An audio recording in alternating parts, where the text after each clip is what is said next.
Eu estou preparada para ser presidente da República e acredito que os milhões e milhões de mulheres que estão nos assistindo e que vão participar desse processo podem ter certeza, nós estamos preparadas para ser presidentas. Podem ter certeza, nós estamos preparadas para ser presidente. Podem ter certeza, nós estamos preparadas para ser presidente.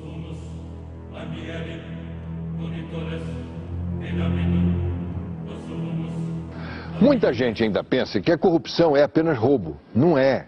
No Brasil, temos de entender, como já se sabe na Índia, que a corrupção é uma forma de governo que se instalou aqui. O sistema está todo corroído, bichado. Vejam o turismo do Amapá com aquele ancião, indicado pelo Sarney, que patrocinou uma bacanal num hotel com dinheiro público. E a verba do turismo no Amapá é muitas vezes maior do que a verba para o Rio. Turismo no Amapá. E os sorrisos de coringa do Wagner Rossi e o Alfredo Nascimento dos Transportes, que declarou: o barbudo tem de voltar. E o Dirceu, que já disse: se Dilma continuar assim, não acaba o mandato.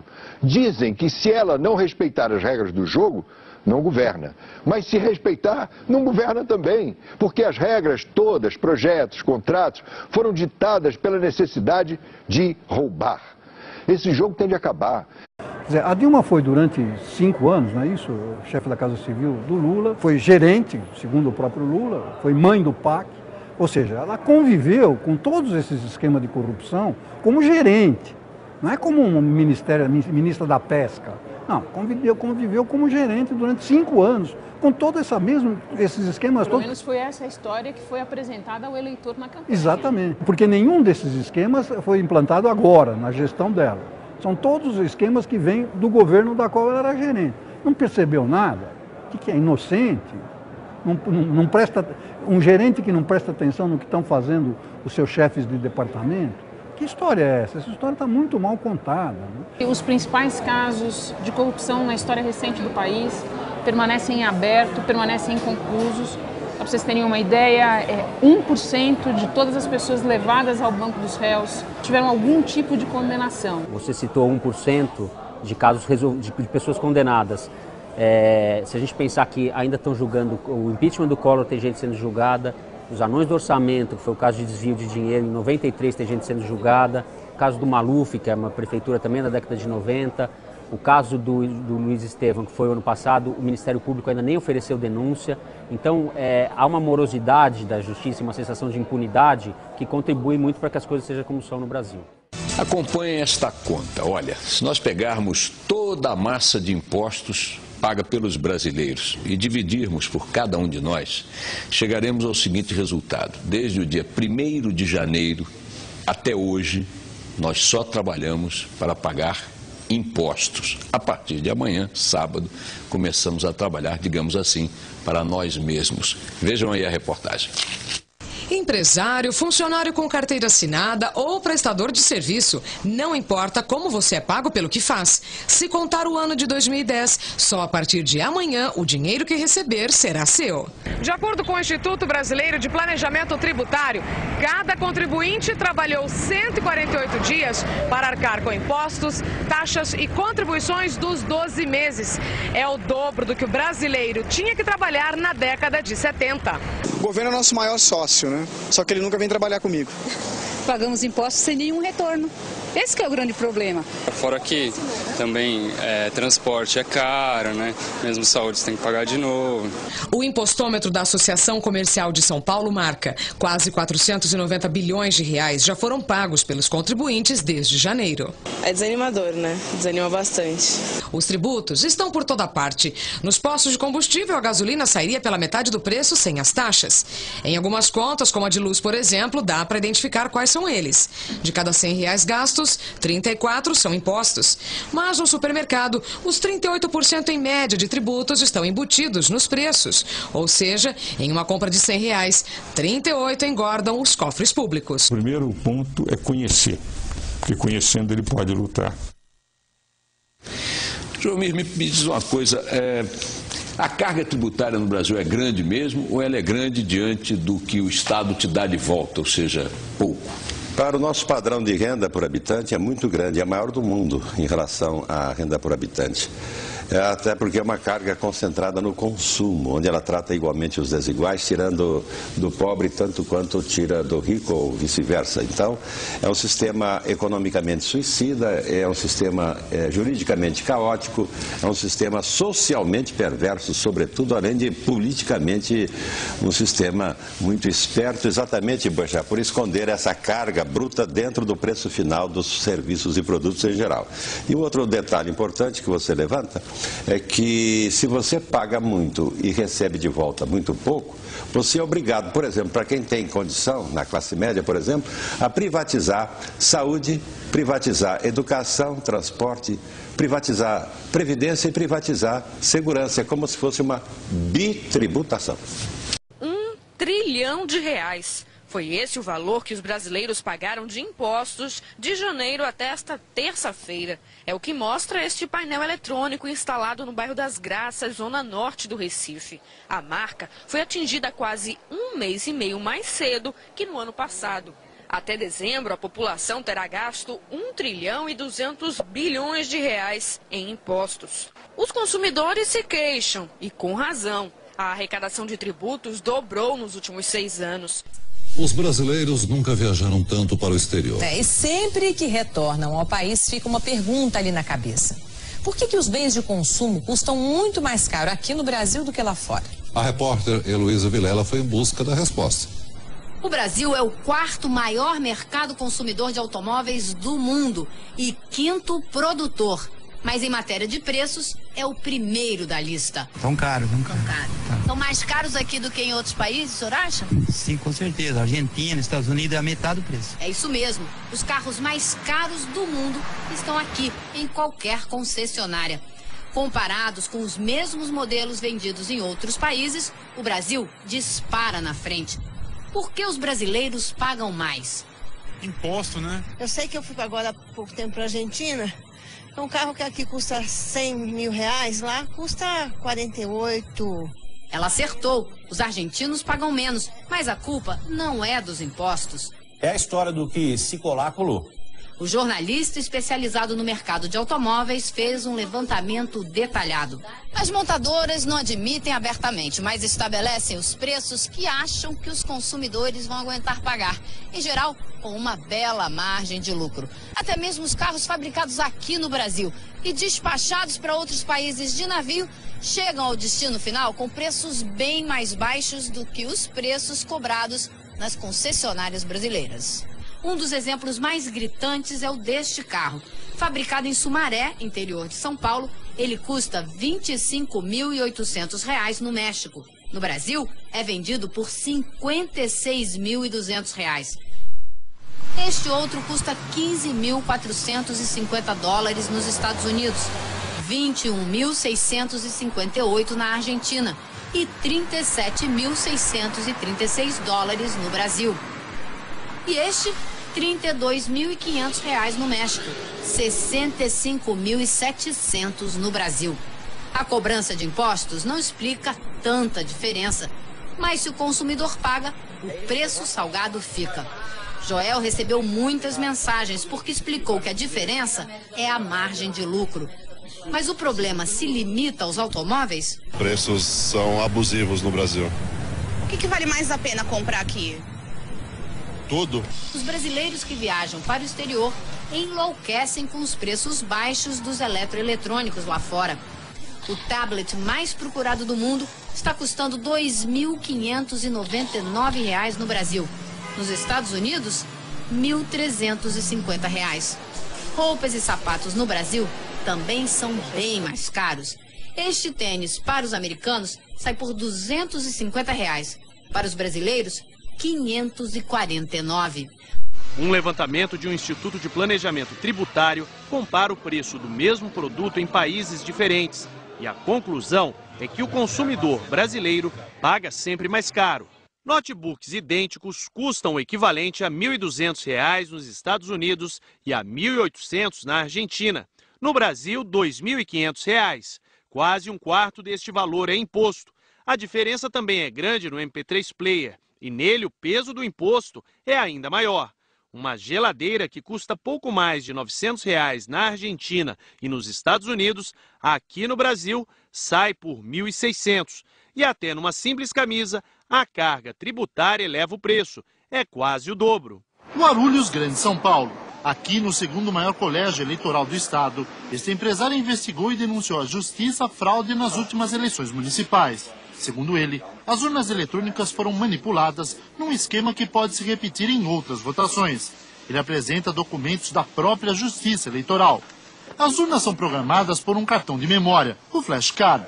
Cada um deles abastece 100 urnas, uma de cada vez. No caso de Guarulhos, no mesmo horário, foram programadas até 3 urnas ao mesmo tempo, o que é impossível segundo o TSE.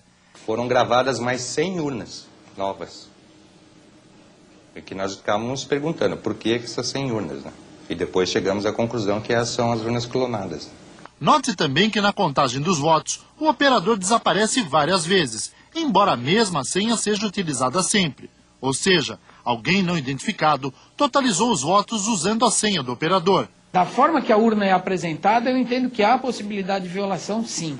Preste atenção nesse número, 79.927. Esta foi a quantidade de eleitores que deixou de votar no município em 3 de outubro de 2004. 79.927 eleitores votaram em branco ou nulo. 79.927 eleitores de outras cidades estavam em Guarulhos e justificaram o voto no município. Uma coincidência impossível, de acordo com esse matemático. A gente poderia concluir que essa probabilidade é impossível, ela é infinita, e o mais seguro nesse caso é que alguma coisa de errado aconteceu na definição desses 3 números iguais. O vencedor da eleição, decidida já no primeiro turno, teve 54,6% dos votos. Os demais candidatos, 46,4%. Se o número 79.927 for colocado como votos válidos, a proporção se inverte.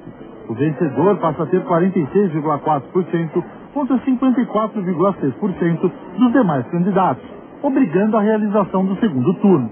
Para a Procuradora Regional Eleitoral, Mônica Nicida Garcia, aparentemente houve fraude na eleição de Guarulhos. Ela pediu a abertura de um inquérito na Polícia Federal, mas até agora o processo está parado no TRE. Exclusivo, a Polícia Federal abriu inquérito para apurar suspeita de fraude nas eleições de Caxias, no interior do Maranhão. Relatórios mostram que urnas eletrônicas foram violadas mesmo depois de lacradas. Um vereador não teve o próprio voto computado. Especialistas que analisaram os relatórios afirmam que o sistema eleitoral brasileiro não é seguro. Eu votei, apareceu a cara do vereador, mas da candidata não apareceu. E eu disse assim, eu digo, olha, não está aparecendo a candidata aqui não, já está votado. Eu disse, eu vou votar de novo. Não, já está votado. Fico muito raiva, porque você vai votar com a sinceridade, com a honestidade, tá vendo? E não acontece a honestidade que você está fazendo. É o que pensa boa parte do povo de Caxias, cidade no interior do Maranhão, a 370 quilômetros da capital, São Luís, quase na divisa com o Piauí. Este candidato a vereador teve 168 votos na última eleição, mas na 4ª zona da 6ª sessão eleitoral, nenhum. Curioso é que ele vota lá. O senhor tem certeza que não errou o número? Com certeza. Quando saiu o resultado, o espanto. Em casa, 15 pessoas votaram em uma mesma vereadora, mas a candidata da família não recebeu um voto sequer. Eu daqui votou tudinho, não sei aonde foi. É possível você querer votar no candidato e a urna registrar que você votou em outro. Basta que arquivos programados para isso sejam colocados na urna eletrônica. Estes irmãos descobriram indícios de fraude nas eleições de Caxias. Um é analista e administrador de sistemas. O outro, programador, especialista em segurança da informação. Com permissão judicial, checaram urnas de 10 sessões eleitorais.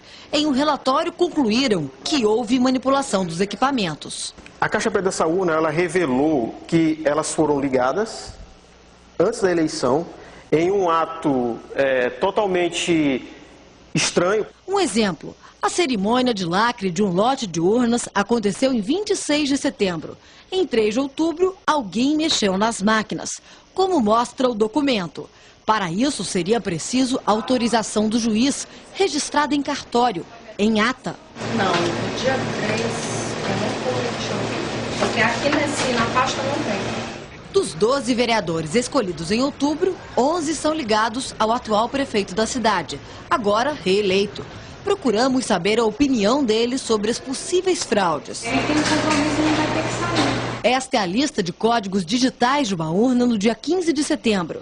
10 dias após as eleições, os arquivos eram outros. Se houver algum programa externo da Justiça Eleitoral, certamente está caracterizada a violação. Pedimos para 2 especialistas de São Paulo analisarem os papéis e os relatórios. Alexandre Hashimoto é mestre em Sistemas Integrados, Microeletrônica e em Tecnologia pela Universidade de São Paulo. O programa foi totalmente alterado antes das pessoas votarem. Amilcar Brunazzo é engenheiro formado pela USP, especializado em segurança de dados. Desde 2000 investiga o comportamento de urnas eletrônicas. A hora que tem programa lá dentro que ninguém sabe de onde veio, eu não sei o que o programa faz. Ele pode fazer qualquer coisa, pode desviar voto, pode identificar voto, pode fazer o que quiser. Já o secretário de Informática do Tribunal Regional Eleitoral do Maranhão desvia do assunto. Formalmente esse processo chegou aqui ontem. Walter recebeu uma cópia do relatório faz 2 semanas. Tem que fazer uma auditoria para verificar. Eu recebi a incumbência da presidência que me encaminhou o relatório, eu tenho que devolver para ela. Marcamos a entrevista com a presidente do TRE, mas ela não nos atendeu. No dia seguinte, fomos ouvi-la novamente. A senhora não quer falar? A Polícia Federal já instaurou o inquérito. As urnas serão remetidas ao CETEC, que é a nossa perícia técnica, são peritos oficiais. Constatando a violação, a Polícia Federal, então, tentará determinar a autoria. Os que supostamente tenham violado essa urna serão indiciados. Com relação à anulação das eleições, isso caberá ao Ministério Público Eleitoral e à Justiça Eleitoral. Se você fosse mal intencionado, o que você poderia fazer em 15 segundos com cada urna? Poderia me eleger presidente do Brasil. Que a reportagem da Band mostra que a urna pode ser manipulada e permitir grandes distorções no resultado eleitoral. O presidente do TSE, ministro Aires Brito, que sempre aparece na imprensa dando declarações as mais variadas, surpreendentemente desta vez não quis falar sobre o assunto de sua alçada. Da palavra, o ilustre deputado Fernando Chiarelli, PDT São Paulo.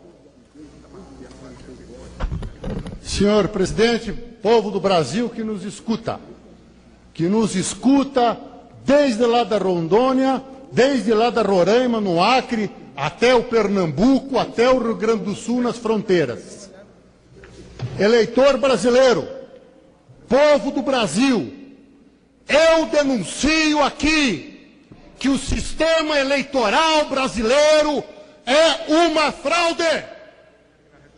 Eu denuncio aqui que o sistema eleitoral brasileiro é uma mentira. Eu denuncio aqui que o sistema eleitoral brasileiro, via urna eletrônica, é uma trampa e que não existem eleitores, milhões de eleitores no Brasil, e sim milhões de palhaços que vão colocar o voto sabe-se lá onde, porque sabe-se lá para onde vai o voto. Eu denuncio que os programas já estão preparados para criar quem vai ganhar e quem vai perder a eleição. E no decorrer do meu mandato, eu vou provar dia a dia nesta tribuna. O sistema eleitoral brasileiro é uma farsa e é uma mentira. Não existe em lugar nenhum do mundo. O Paraguai devolveu as urnas. Na Alemanha é inconstitucional. Em Portugal fazem piadas. E nos Estados Unidos, inadmissível. Esclareço ao povo brasileiro que eu não sou o primeiro que denuncia que a urna eletrônica é uma farsa para eleger quem eles querem eleger. O João Herman falou, morreu. O Enéas falou, morreu. O Clodovil falou, morreu. Povo do Brasil, eu ainda estou vivo. Mas os senhores estão convidados, que já estou recebendo ameaça de tudo quanto é lado, se trouxer as provas das fraudes. Vou trazer.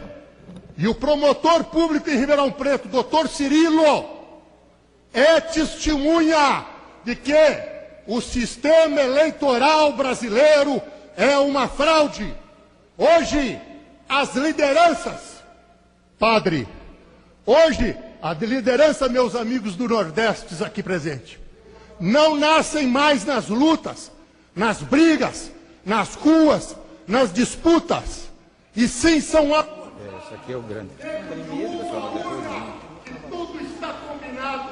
Quem vai ganhar e quem vai perder. Para terminar, não. Bom, já tem um mês que nós estamos detonando e denunciando que o povo brasileiro é feito de palhaço, pois no Brasil não existe eleição. Existe sim a urna eletrônica, que frauda, uma verdadeira trampa imposta ao povo. E eu recebi hoje uma comunicação da Fundação Getúlio Vargas, que amanhã haverá um debate lá na Fundação Getúlio Vargas, no Rio de Janeiro, onde serei um dos debatedores.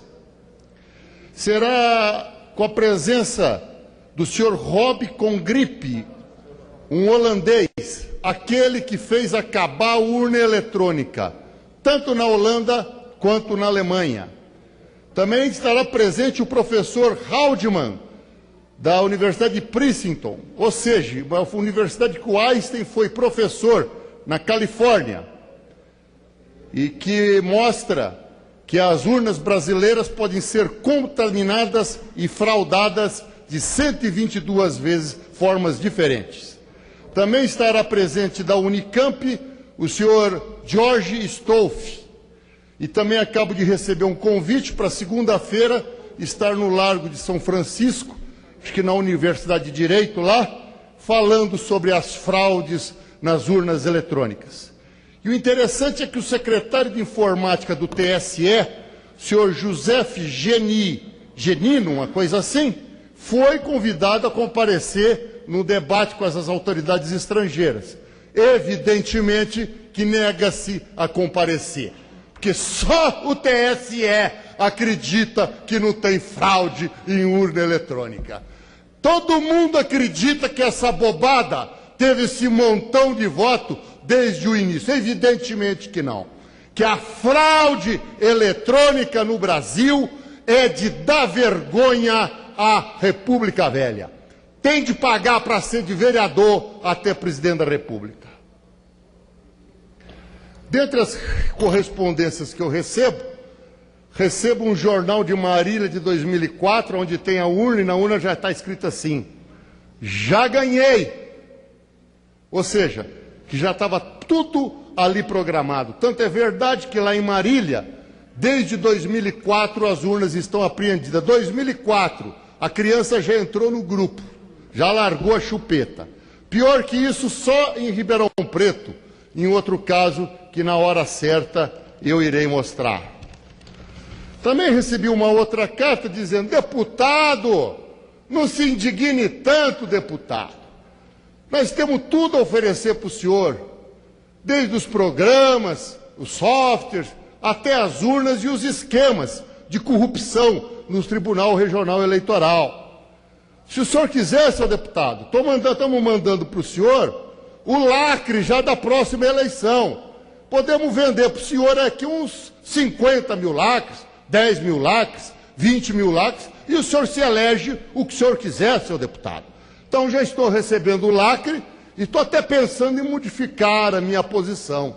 Ou seja, vou me tornar um corretor, um representante comercial. Os colegas que quiserem se eleger, procure esse deputado, que eu vou ver se eu coordeno a venda de lacre de urna eletrônica para os senhores.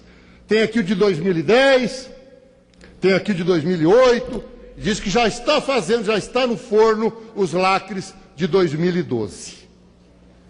Também recebo uma outra informação. Vejam que a repercussão da tribuna da Câmara é forte, mesmo em face à omissão de todos os órgãos de imprensa, que estão satisfeitos que estão com tudo que está ocorrendo aí, achando muito bonito um governo corrupto como esse que nunca foi visto no mundo, e batendo palma para um apedeuta e para uma abobada que envergonha o Brasil ao redor do mundo. Dizer aí para fora que o nosso presidente é este, dizer aí para fora que a nossa presidenta é essa, é fator de irrisão e gozação.